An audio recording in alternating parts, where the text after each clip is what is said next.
Wren had stopped wishing for things a long time ago. Wishes were for people who had futures, people with families and homes, and someone who cared whether they lived or died. Wren had none of those things. She had a pallet in the corner of the scullery, a threadbare dress that had been patched so many times she'd lost count, and hands that were perpetually cracked and bleeding from scrubbing floors. She was 19 years old, and she had already accepted that this was all her life would ever be. The Blackwood Castle was vast and ancient, home to the legendary Lycan king and his court. Wren had worked in its kitchens since she was 12, an orphan sold by the workhouse to cover their debts.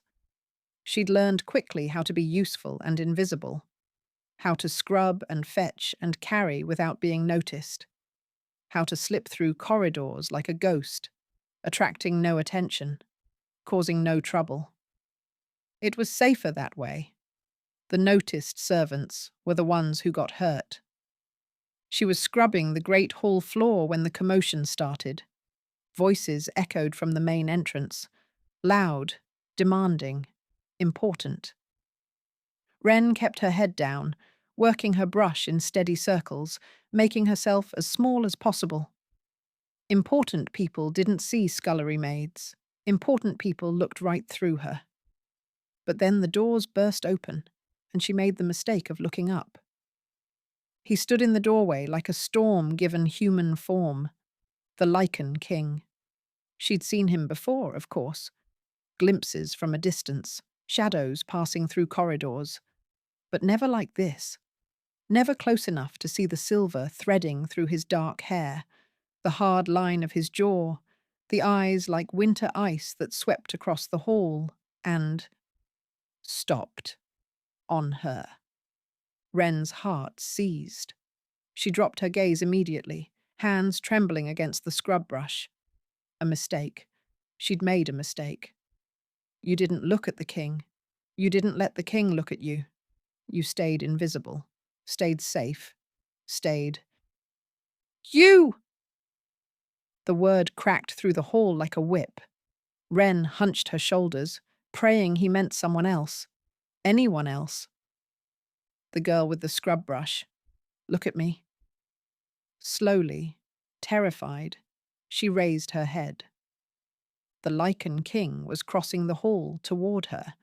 Behind him, a cluster of nobles and advisers watched with expressions ranging from confusion to disdain. A scullery maid, their faces said. Why is he bothering with a scullery maid? Wren wanted to know the same thing. He stopped 3 feet away from her, close enough that she could see the faint scars on his hands, the lines at the corners of his eyes. He was old, centuries old, if the stories were true, but he didn't look it. He looked like a man in his prime, powerful and vital and utterly terrifying. What's your name? He asked. Her voice came out as a whisper.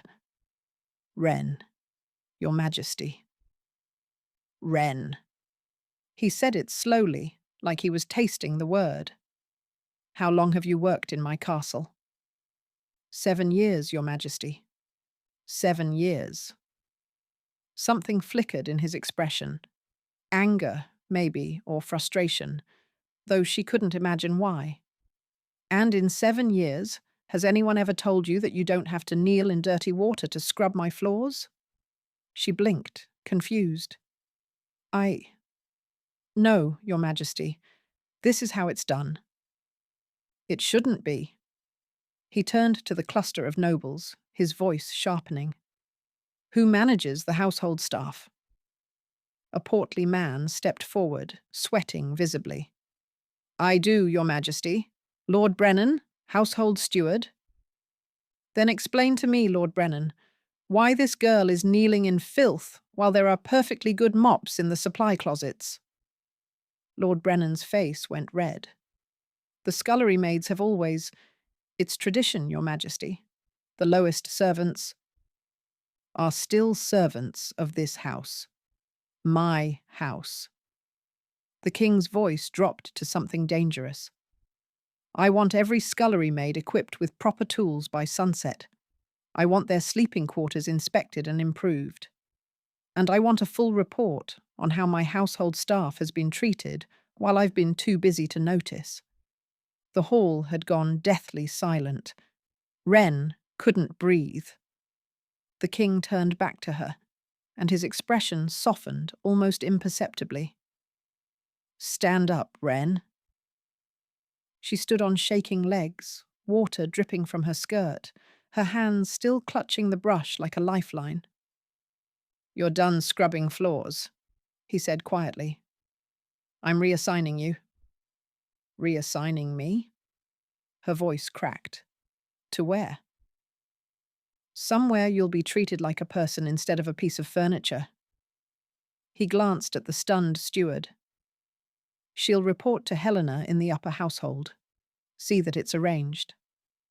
Then he swept out of the hall, his entourage scrambling to follow, leaving Wren standing alone in a puddle of dirty water with her entire world turned upside down.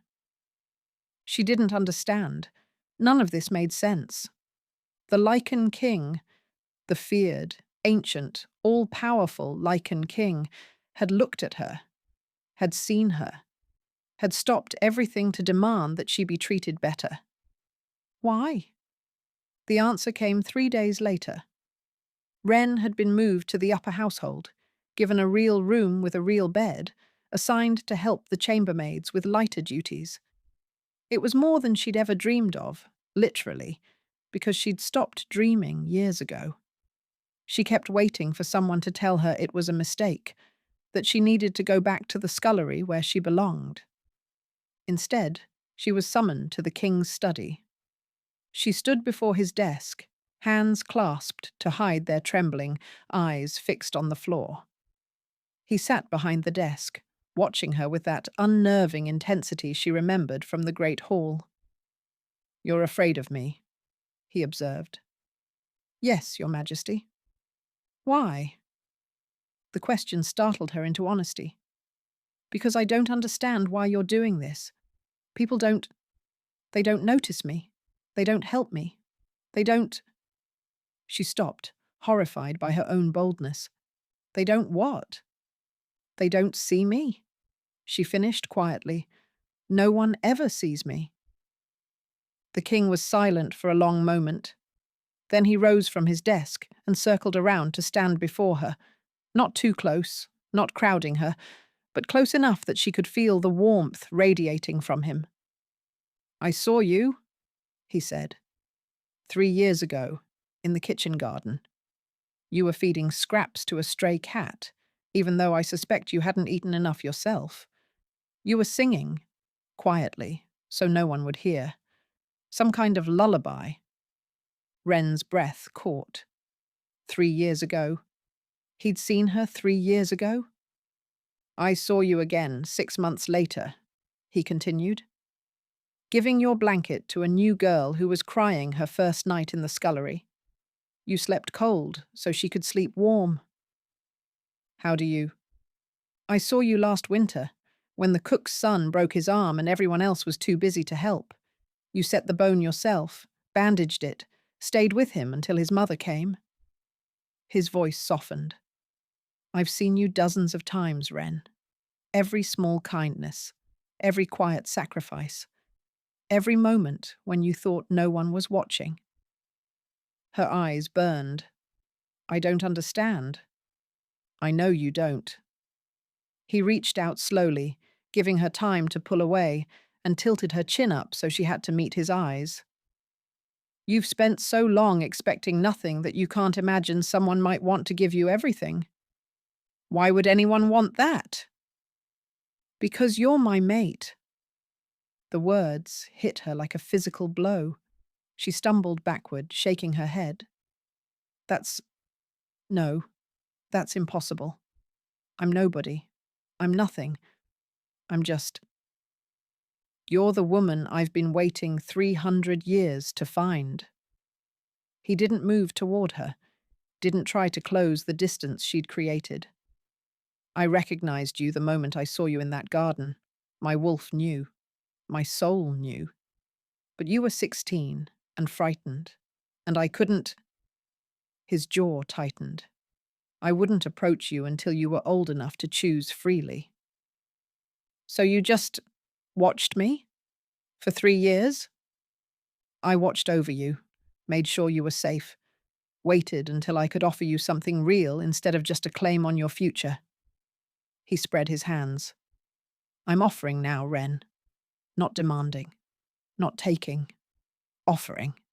She stared at him. This ancient king who had seen her when she was invisible to everyone else, who had waited years for her, who was looking at her now like she was something precious instead of something disposable. I don't know how to want things, she whispered. I don't know how to expect anything good. Then let me teach you. His voice was unbearably gentle. Let me show you what it feels like to be seen, to be valued, to be given everything you never dared to wish for. She should have said no, should have retreated to the safety of expecting nothing, wanting nothing, being nothing.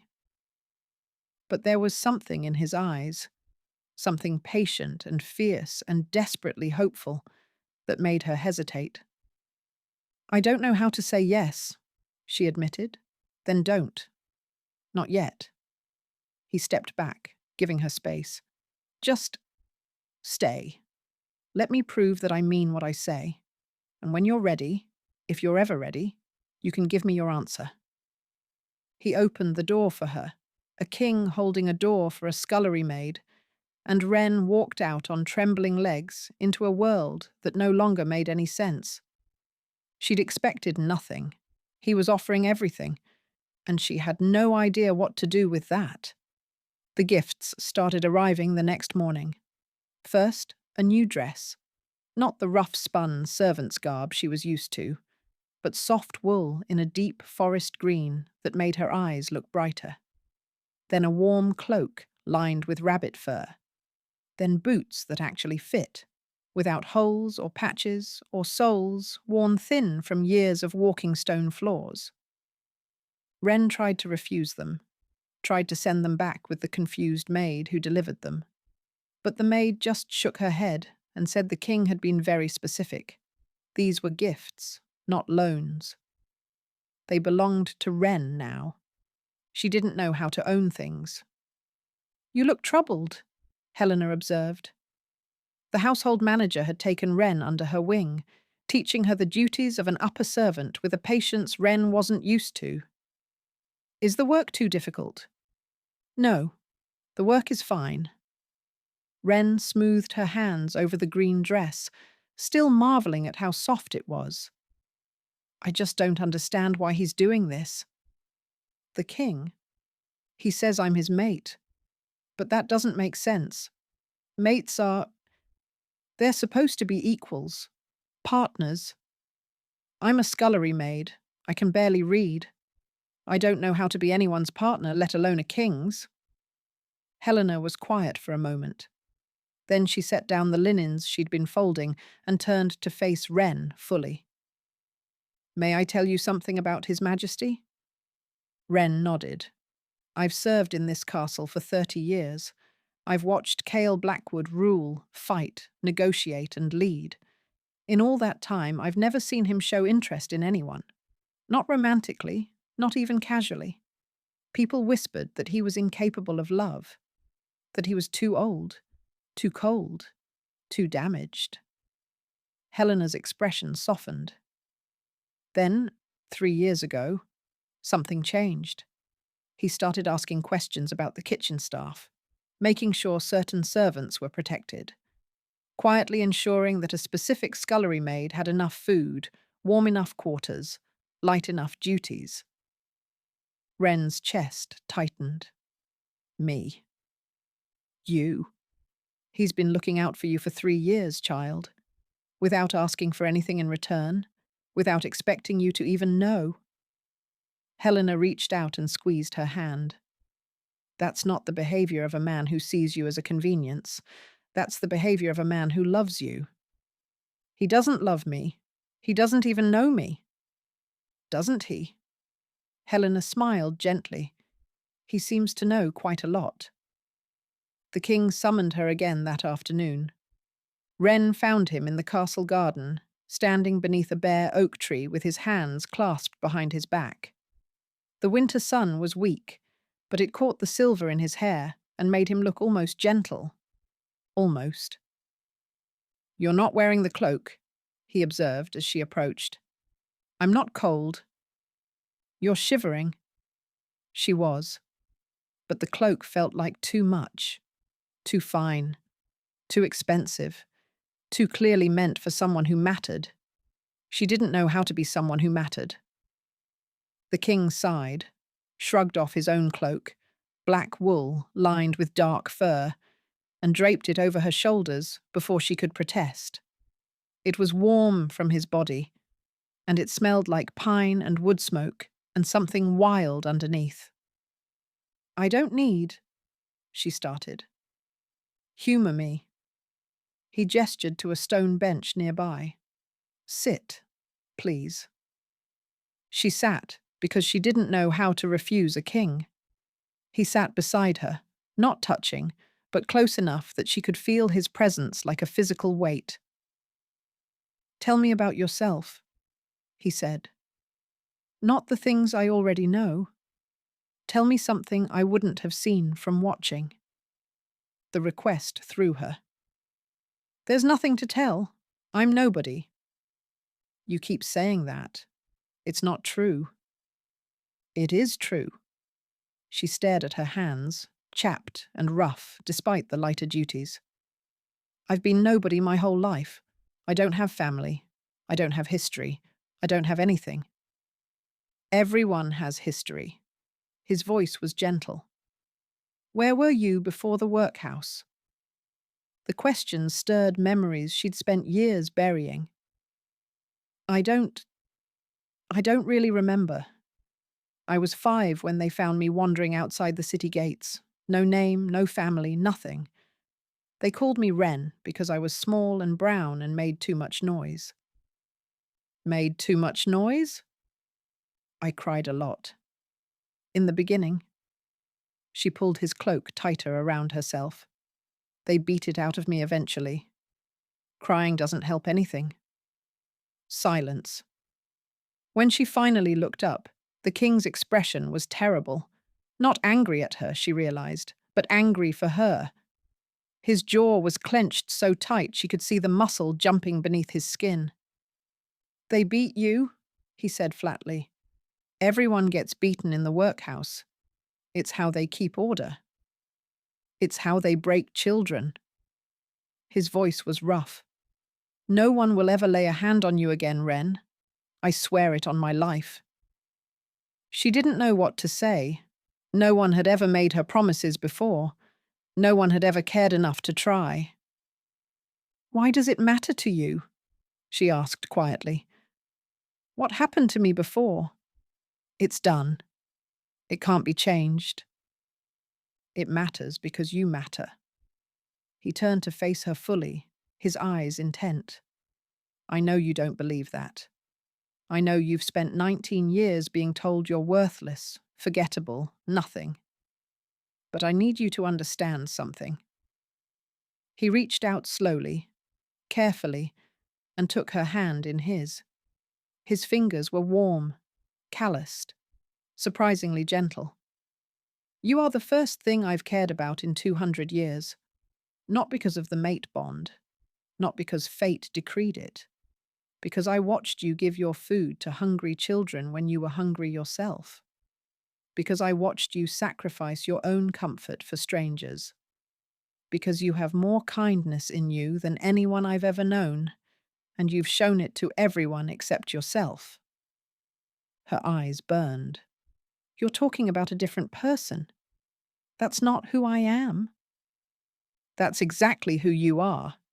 You just can't see it yet." He squeezed her hand. "Let me show you. Let me prove it. Give me a chance to be the first person who gives to you instead of taking from you." "I don't know how to accept things." The admission felt like a confession. "I don't know how to want things." Every time something good happens, I just wait for it to be taken away. Then I'll keep giving until you stop waiting." He released her hand, but didn't move away. "I'm not going anywhere, Ren. I've waited 3 years already. I can wait as long as you need." She sat there in his cloak, surrounded by his warmth, trying to understand how this had become her life. Yesterday she'd been scrubbing floors, expecting nothing, hoping for nothing. Today a king was holding her hand and promising her forever. "I don't know what to do," she whispered. "You don't have to do anything. Just be. Be here. In this moment. Let yourself feel warm and safe and seen." His voice dropped. "Let yourself believe, even just for a minute, that good things might be possible." She closed her eyes. The winter sun was pale on her face. His cloak was warm around her shoulders. And somewhere deep inside, in a place she'd thought was dead, something flickered. Hope. It was small, barely a spark, and it terrified her more than anything had in years. But it was there, and she couldn't quite bring herself to smother it. When she opened her eyes, the king was watching her with an expression she couldn't name. Something soft, something patient, something that looked almost like reverence. "There you are," he murmured. "I see you, Ren." For the first time in her life, she almost believed it. Weeks passed, and Ren learned what it meant to be seen. Kyle walked with her every afternoon, regardless of weather. He asked her questions. Not the polite, empty questions of nobles making conversation, but real questions. What foods did she like? What made her laugh? What did she dream about, in those rare moments when she let herself dream? She didn't have answers for most of them. She'd spent so long surviving that she'd forgotten to live. But Kyle didn't seem to mind.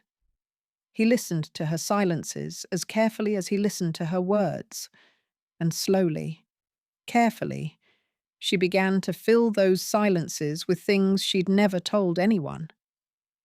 She told him about the workhouse, about the cold and the hunger and the older children who stole from the younger ones, about the matron who locked troublesome orphans in the cellar for days at a time. She told him about the scullery, about Lord Brennan's cruelty, the cook's indifference, the endless exhaustion of work that was never enough. She told him about the emptiness inside her, the hollow place where hope should have been, scraped clean by years of disappointment. He listened to all of it, and when she was done, he didn't offer empty comfort or meaningless promises. He just looked at her with those winter-grey eyes and said, "You survived. That's not nothing. That's everything." She was starting to believe him. The nightmare came on a night when the wind howled against the castle walls like a living thing. Ren woke, gasping, tangled in sheets that felt like chains, the phantom sensation of cold cellar stone still pressing against her skin. The matron's voice echoed in her ears.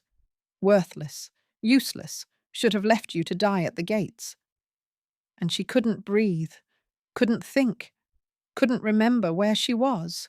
She stumbled out of bed and into the corridor, desperate for air, for space, for anything that didn't feel like a cage. She found herself in the garden. The cold hit her like a slap, driving the nightmare back enough for her to remember. She was at the castle. She was safe. She was... "Ren?" She spun around. Cale stood at the garden entrance, wearing only a loose shirt and trousers, his feet bare against the frozen ground. His eyes were sharp with concern. "What are you doing out here? It's the middle of the night. You'll freeze." She opened her mouth to answer, but what came out was a sob. The tears she'd held back for years, the crying that had been beaten out of her, broke free all at once. She sank to her knees on the frozen ground, shaking with the force of grief she'd never been allowed to feel. Kyle was beside her in an instant. He didn't speak, didn't demand explanations. He just pulled her into his arms and held her while she fell apart. She cried for the 5-year-old found wandering at the gates, for the child locked in cellars and beaten for making noise, for the girl who'd stopped hoping because hope hurt too much. She cried for every year she'd spent invisible, every kindness she'd never received, every moment she'd believed she was worthless. And through it all, Cale held her.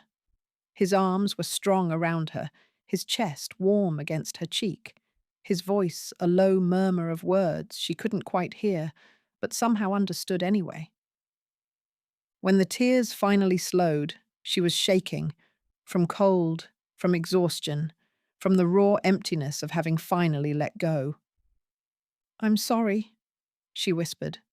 I'm sorry. Don't apologize." His arms tightened around her. "Never apologize for this. I don't know what happened. The dream." "Tell me." So she did.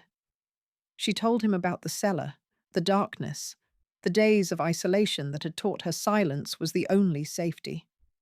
She told him about the matron's voice, still echoing in her head after all these years, still telling her she was nothing. Cale listened without interrupting. When she finished, he pulled back just enough to look at her, his hands still warm on her shoulders. "I want to tell you something," he said quietly, "and I need you to hear it, even if you can't believe it yet." She nodded, unable to speak. "The voice in your head, the one that says you're worthless, it's lying. It's been lying your entire life." His grip on her shoulders tightened. "You are not nothing. You are not worthless. You are not the things they called you in the dark." "Then what am I?" "You're a survivor. You're kind beyond measure. You're stronger than anyone I've ever met." His voice roughened. "You're the woman I've spent 3 years watching from a distance because I was afraid I'd frighten you away. The woman I've spent 300 years waiting for without knowing she existed. The woman I would burn this entire kingdom to the ground for if she asked me to." Her breath caught. "Cale, I know you don't believe me. I know you think this is some kind of mistake, that I'll wake up one day and realize I was wrong about you." He cupped her face in his hands, his thumbs brushing away the tears still damp on her cheeks. "But I need you to understand something, Wren. I have lived for centuries. I have known thousands of people. And I have never met anyone like you. I'm nothing special. You're everything special." His eyes burned into hers. "You gave away your blankets in winter. You fed stray cats with your own food. You set a child's broken bone and sang him songs so he wouldn't be afraid. You did all of that while believing you were worthless, while expecting nothing in return, while thinking no one would ever notice." His voice dropped to barely a whisper. "But I noticed. I saw every moment, and every single one made me more certain that you are the most extraordinary person I have ever known." She was shaking again, but not from cold. Something was cracking open inside her. The shell she'd built around herself, the armor she'd worn for so long she'd forgotten what was underneath. "I don't know how to be what you need," she said. "I don't know how to be anyone's anything. I've never mattered before." "You've always mattered." He pressed his forehead to hers. "You just never had anyone to tell you so." They stayed like that for a long moment, foreheads touching, breath mingling in the cold air. His hands were warm on her face, his presence solid and real, and somehow exactly what she needed. "Wren," he murmured, "can I tell you what I see when I look at you?" She nodded, not trusting her voice. I see someone who has been hurt so badly that she's afraid to want anything. I see someone who has given everything she has to others and kept nothing for herself. I see someone who deserves the world and doesn't believe she deserves a single corner of it. His thumb traced her cheekbone.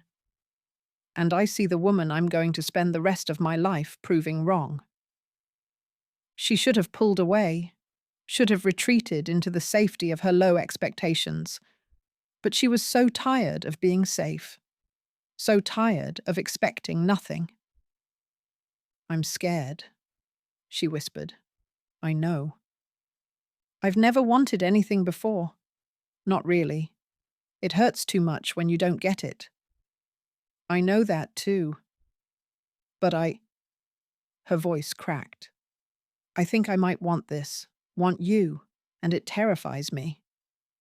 The smile that crossed his face was like the sun breaking through storm clouds. "That's enough," he said softly. "That's more than enough. We'll figure out the rest together." He helped her to her feet and wrapped his arm around her shoulders, guiding her back inside. She was exhausted, hollowed out, trembling with cold and emotion. But underneath all of that, something new was growing. Not just hope anymore. Something bigger. Something that felt like the beginning of love. She wasn't ready to name it yet, wasn't ready to trust it completely. But for the first time in 19 years, Ren wanted something, wanted someone. And she was starting to believe she might actually get to keep him. The threat came from inside the castle walls. Lord Brennan had never forgiven Ren for the humiliation she'd caused him, or rather, the humiliation the king had caused him on her behalf. In the weeks since her reassignment, she'd caught him watching her with barely concealed hatred. She'd told herself it didn't matter. She was under the king's protection now. Brennan couldn't touch her. She was wrong. The confrontation happened in the servants' corridor, far from anyone who might intervene. Ren was returning from the library. Cale had been teaching her to read properly, and she'd been practicing, when Brennan stepped out of the shadows and blocked her path. "The king's little pet," he sneered. "Enjoying your elevation?" Ren's heart hammered, but she kept her voice steady. "Please let me pass, my lord." "My lord." So polite.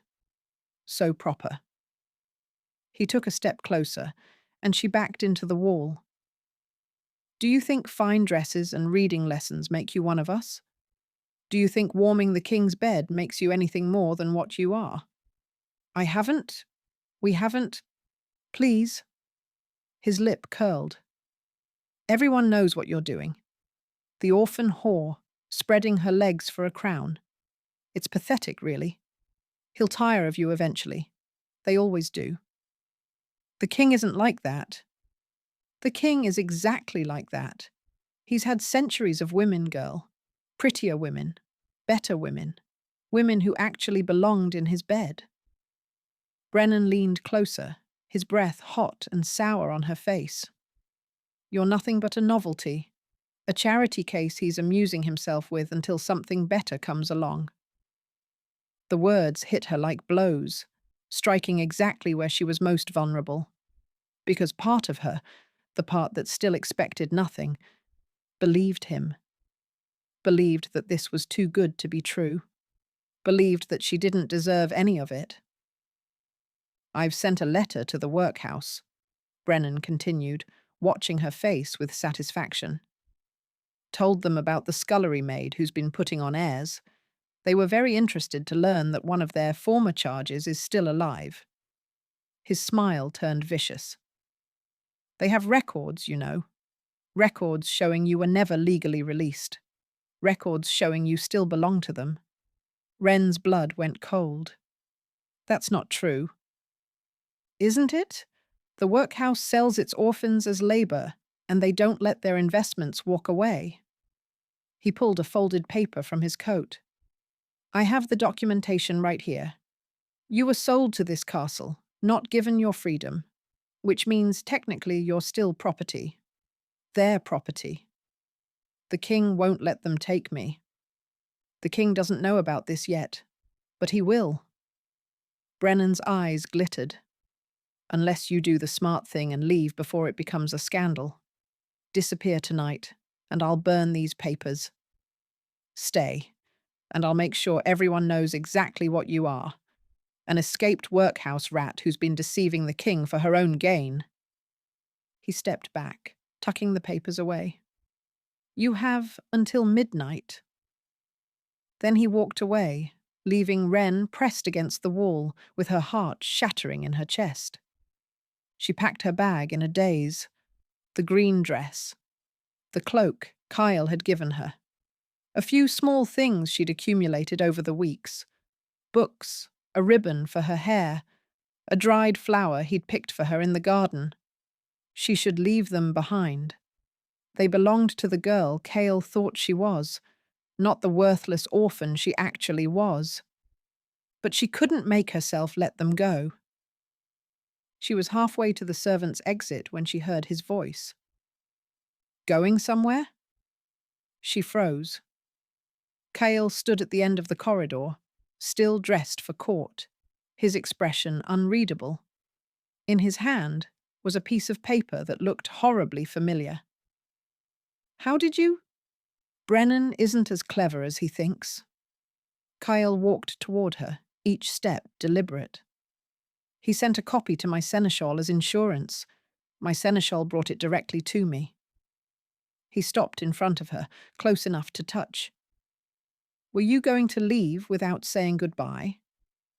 Her eyes burned. I have to go. The workhouse, the papers. Are forgeries, badly done ones at that. He crumpled the paper in his fist. I had the real records pulled an hour ago. You were released when you turned 18, legally, properly released. Brennan fabricated everything. Relief washed through her, followed immediately by shame. She'd believed it. She'd been ready to run because some part of her had believed she didn't deserve to stay. I'm sorry, she whispered. I should have come to you. I should have trusted. Why didn't you? The question cut deep. She clutched her bag against her chest like armor. Because he was right about some of it, she admitted. Not the papers, but the rest. I am nobody. I am nothing. You've had centuries of women who were better than me, and I don't understand why you would choose. Stop. She flinched at the sharpness in his voice. I need you to listen to me very carefully. Kyle took her bag from her hands and set it aside. Then he cupped her face, forcing her to meet his eyes. I have lived for 300 years. I have known queens and empresses, warriors and scholars, women of power and beauty and influence. And not one of them, not a single one, has ever made me feel what I feel when I look at you. Cale, you asked me once why I chose you. Here's the answer. His thumbs brushed away tears she hadn't realized she was shedding. I chose you because you fed stray cats when you were starving, because you gave away your blankets in winter, because you have spent your entire life being told you're worthless, and you responded by being kinder than anyone I've ever known. His voice cracked. I chose you because you are good, Wren. Genuinely, truly good. And goodness like yours is rarer than any crown or title or noble bloodline. She was crying openly now, tears streaming down her cheeks. I don't know how to believe that. Then believe this. He leaned closer, his forehead touching hers. I love you. Not the idea of you. Not what you might become. You, exactly as you are, standing here with a packed bag and doubt in your heart. I love you. And I will spend the rest of my eternal life proving it, if that's what it takes. I love you too. The words came out broken, barely a whisper. I didn't know I could. I didn't know I was allowed to want things, but I want you. I want this. I want... Her voice broke completely. I want everything. The smile that crossed his face was radiant. Then take it, he said. Take everything. It's yours. I'm yours. He kissed her. It wasn't gentle. It was desperate and fierce and full of everything they'd both been holding back. His centuries of loneliness, her lifetime of emptiness, the overwhelming relief of finally being found. She kissed him back with equal desperation, her hands fisting in his coat, his arms crushing her against him like he'd never let her go. When they finally broke apart, both breathing hard, he pressed his lips to her forehead. "No more running," he murmured. "No more running," she agreed. "And Brennan?" She thought about the man who had tried to destroy her, who had preyed on every insecurity she had, who had almost succeeded in taking away the only good thing she'd ever been given. "I want him gone," she said quietly. "I don't want him hurt. I just want him gone." "Done." Kyle pulled back enough to look at her. "You're too kind, you know. He deserves worse." "Maybe, but I'm tired of cruelty." She reached up to touch his face. "I'd rather focus on something better." He turned his head to kiss her palm. "Like what?" "Like you. Like us. Like the everything you promised me." His smile was brighter than the sun. "Then let's get started." Lord Brennan was gone by morning. Not executed. Wren had asked for mercy, and Kyle had granted it. But stripped of his title, his position, his fine clothes, and comfortable rooms. He was given a horse, a small purse of coins, and permanent banishment from Blackwood territory. Wren watched him ride away from the castle gates, a small figure growing smaller against the winter landscape. She felt nothing. No satisfaction, no lingering fear. Just a quiet certainty that he no longer had any power over her. "You could have asked for worse," Cale said beside her. "Most would have." "I know." She leaned into his warmth. "But I spent 19 years surrounded by cruelty. I don't want to become part of it." He pressed a kiss to her temple. "This is why I love you." She smiled. She was still getting used to hearing those words, still getting used to believing them. But she was learning. The wedding took place in the spring, when the castle gardens were bursting with new life. Wren had wanted something small. Cale had wanted the entire kingdom to witness him claiming her. They'd compromised. A medium-sized ceremony in the garden she'd once weeded as a scullery maid, with nobles and servants alike in attendance. She wore white silk and wildflowers in her hair. Kyle wore black, and an expression of such open adoration that several of the older noblewomen had to dab at their eyes. The vows were traditional, but when it came time for Cale to speak, he took both her hands and said something else entirely. "3 years ago, I saw a girl in a garden feeding scraps to a stray cat. She was thin and tired and dressed in rags, and she was the most beautiful thing I'd ever seen." His voice was rough with emotion. "I've watched her since then. Watched her give and give and give, never expecting anything in return. Watched her survive things that would have broken anyone else. Watched her slowly, carefully, learn to hope again." Wren's eyes blurred with tears. "Today, I get to give back," he continued. "Today, I get to promise her everything she never dared to want. A home, a family, a future. Someone who will spend eternity making sure she knows exactly how much she matters." He squeezed her hands. "I love you, Wren. I have loved you since the moment I saw you. And I will love you until the stars burn out and the world ends and there's nothing left but dust and memory." She was crying openly now. So were half the guests. "I don't have pretty words," she managed. "I never learned them, but I can tell you this." She took a shaky breath. "You saw me when I was invisible. You wanted me when I had nothing. You gave me everything I never knew I was allowed to want." Her voice strengthened. "I love you, Kyle.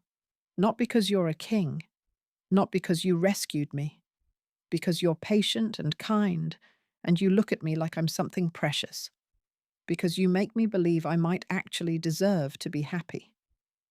"You do deserve it," he whispered. "I'm starting to believe that." She smiled through her tears. "And I'm going to spend the rest of my life proving that you made the right choice too." He kissed her before the officiant finished speaking. The garden erupted in cheers. Wren laughed against his lips, giddy with a joy she'd never known existed. She was a wife, a queen, a person who mattered, and she had never expected any of it. That night, in chambers that were now hers, Cale showed her what it meant to be cherished. He was gentle where she expected roughness, patient where she expected demands. He touched her like she was sacred, whispered her name like it was holy, held her afterward like she was the most precious thing in his world. "I keep waiting to wake up," she admitted in the darkness, her head on his chest, his heartbeat steady beneath her ear. "From what?" "From this. From all of it." She traced idle patterns on his skin. "Part of me still thinks this is a dream, that I'll open my eyes and be back in the scullery, scrubbing floors in dirty water." "You'll never scrub another floor as long as you live." His arm tightened around her. "Unless you want to. In which case, I'll buy you the finest scrub brush in the kingdom." She laughed, a real laugh, free and bright. "I don't want to scrub floors." "What do you want?" The question didn't frighten her anymore. She'd learned the answer over weeks and months of being asked, of being allowed to want things for the first time in her life. "This," she said simply. "You. Us. I want to wake up every morning and know that I'm loved. I want to help other orphans, other forgotten children, so they know they're not invisible either. I want to learn everything: reading, writing, history, politics. I want to become someone worthy of standing beside you. You already are. Then I want to believe that, really believe it, all the way down." He rolled over to face her, propping himself up on one elbow. In the moonlight, his eyes were soft. "You'll get there," he said, "and I'll be beside you every step of the way." 2 years later, Queen Wren stood in the great hall, the same hall where she'd once scrubbed floors on her hands and knees, and addressed a gathering of children from workhouses across the realm. The program had been her idea. Every workhouse orphan would now receive education, proper food, warm clothing, and the chance at real employment when they came of age. No more selling children as labour. No more beatings for crying. No more sellers. "I was one of you," she told them. "I know what it's like to expect nothing, to believe you're worthless, to think that no one sees you and no one ever will." She paused, letting her gaze sweep across their thin, wary faces. "But I'm here to tell you that it's not true. You matter. You are seen. And from this day forward, this kingdom will make sure you know it." The children stared at her with expressions she recognized: disbelief, fragile hope, the desperate need to trust that someone, finally, might be telling them the truth. She'd worn that expression once. She understood. After the children were settled, fed, clothed, assigned to the new schools she'd helped establish, Cale found her in their garden. She was sitting beneath the oak tree where she'd once broken down in his arms, watching the sun set over the mountains. "You were magnificent today," he said, settling beside her. "I was terrified," You didn't show it. He took her hand, intertwining their fingers. Your mother would be proud of you. The words made her chest ache. She'd never known her mother, had no memories, no keepsakes, nothing but a hollow space where family should have been. But lately that space had started to fill with something else. I have a family now, she said softly. You, Helena, the children we're helping. She squeezed his hand. I spent so long expecting nothing, and now I have everything. You deserve everything. I'm starting to believe that. She turned to face him, this man who had seen her when she was invisible, who had waited for her, who had given her more than she'd ever dared to dream. I love you, Cale. I love you too, Wren. He kissed her softly. Today, tomorrow, and every day after that. She leaned into him, watching the last light fade from the sky. The girl who expected nothing had been given everything, and she would spend the rest of her life making sure no one ever felt invisible again. If you enjoyed this story, don't forget to subscribe and hit the notification bell so you never miss a new tale.